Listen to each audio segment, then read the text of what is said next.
Passeur d'émotions, souvenirs d'enfance et passion, épisode 2.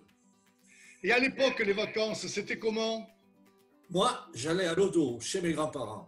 C'était à 5 minutes à pied de chez moi. Chaque année, quand les récoltes étaient finies, mon grand-père me disait « Demain, tournez de coup sûr et sois prêt de bonne heure. » Je risquais pas de m'endormir. Le lendemain, à l'aurore, on attelait la charrette et au palan des vaches, on partait faire la tournée des fermes. nous y prélevions les parts des récoltes dues à monsieur le curé de Saint-Médard. C'était ça la coup sûre, la dîme du Moyen-Âge, revue et corrigée. Le casse-croûte, c'était toujours route du Hougache et du Luc. Non, je me souviens pas du nom.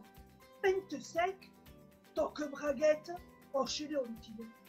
Et le soir, nous dînions à Jurançon chez Pinchorette avant de remettre notre collecte à monsieur le curé.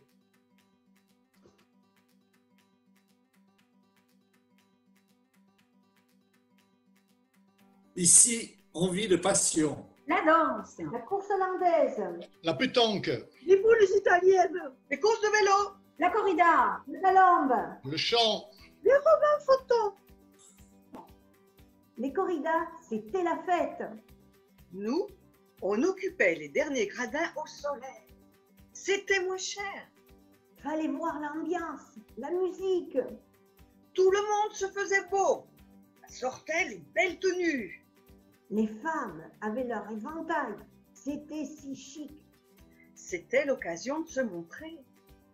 Les matadors partaient de l'église de la Madeleine vers les arènes. Les vitrines des magasins se faisaient belles et la ville vibrait des corridas.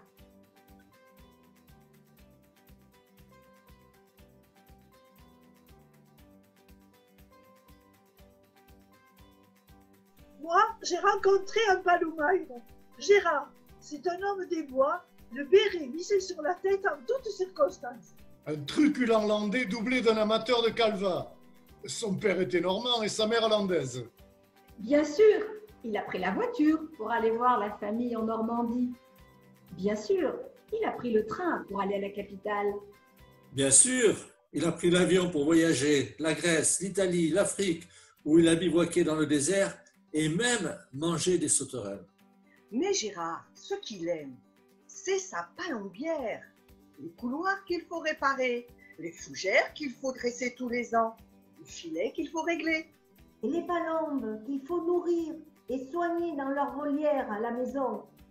Car Gérard, comme je vous l'ai dit, c'est un paloumaire, un chasseur de palombes. Pas trop pour les tirer, quoique pour les manger, non. Simplement les roucouler.